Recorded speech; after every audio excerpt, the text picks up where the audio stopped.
Hello there, I'm Aiden, and welcome to A Pastor's Life for Me. If I were to ask you who the first king of Israel was, you would probably say King Saul. But what if I were to tell you, you were wrong? In fact, there was a king prior to Saul. If we were to go back one book to the book of Judges, we would read about a man named Gideon. After Gideon became a judge and freed the people of Israel, they wanted to make him their king. Judges 8:22 says, "The men of Israel said to Gideon, 'Rule over us, you and your son and your grandson also, for you have saved us from the hand of Midian.' Now Gideon wasn't too fond of this idea, so he replied back saying, 'I will not rule over you, and my son will not rule over you. The Lord will rule over you.'" Basically, a judge would listen to the word of the Lord and then judge Israel accordingly. But a judge wasn't actually a king. They would not rule as such, they did not get tribute or taxes as such, or many other benefits that a king gets. So Gideon was a judge who was given an offer to become king. He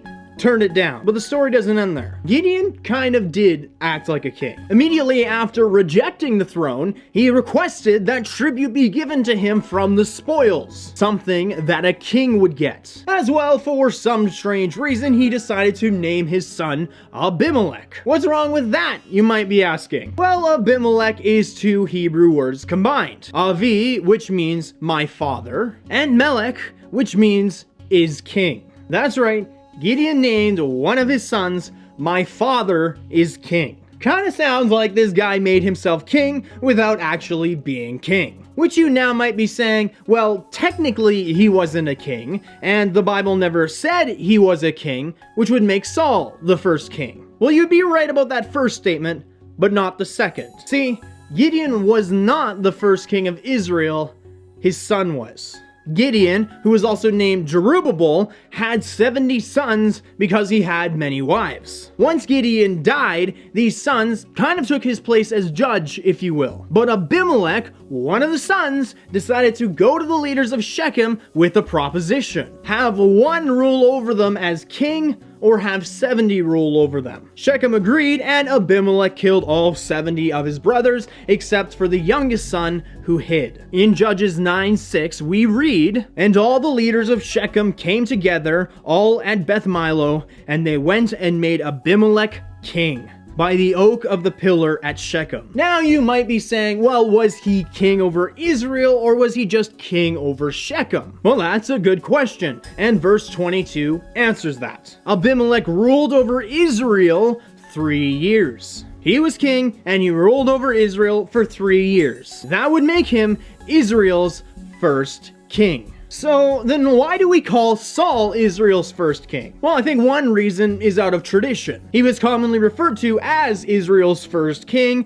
and that title sort of got passed down. But the Bible actually never calls Saul the first king of Israel. That's a term we invented. Another reason is because Saul was the first king anointed by God to be king over Israel. Though Abimelech was king, he was never anointed by God into that position. Now, I don't think that nullifies his kingship, but shows us the depravity of Israel when they turned unto their sin. But I think the biggest reason, which goes alongside tradition, is ignorance. It's very easy to miss that Abimelech was a king of Israel. It's only mentioned 3 times within one chapter. Whereas almost all of 1 Samuel talks about Saul being the king of Israel. As well, twice in Judges it says, "In those days there was no king in Israel. Everyone did what was right in his own eyes." I mean, it is called the Book of Judges, and not the Book of Judges and One King. So we would really have no reason to expect there being a king prior to Saul. So then should we stop calling Saul Israel's first king? Well,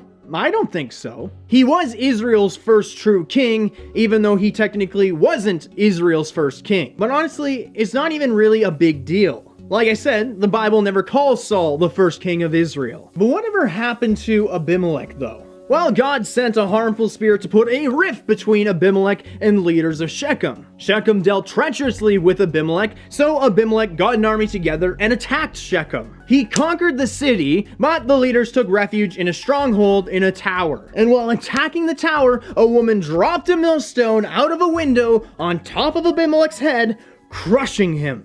Now, the Bible is very clear that God orchestrated these events to bring the evil back upon Abimelech and the leaders of Shechem. As it says, "Thus God returned the evil of Abimelech, which he had committed against his father in killing his 70 brothers. And God also made all the evils of the men of Shechem return on their heads, and upon them came the curse of Jotham the son of Jerubbaal." Jotham being that youngest son who survived. God will not let evil stand, and evil men will have their just due. This story is no exception. So, did you learn something today? I'd love to know if you knew about this or not, and you can let me know in the comments below. While you're at it, subscribe to the channel if you're not already, and give this video a like. I would appreciate it very, very, very much. But that is all for now, and so until next time, remember to know the word, do the word, and share the word. But as always, we do it in love.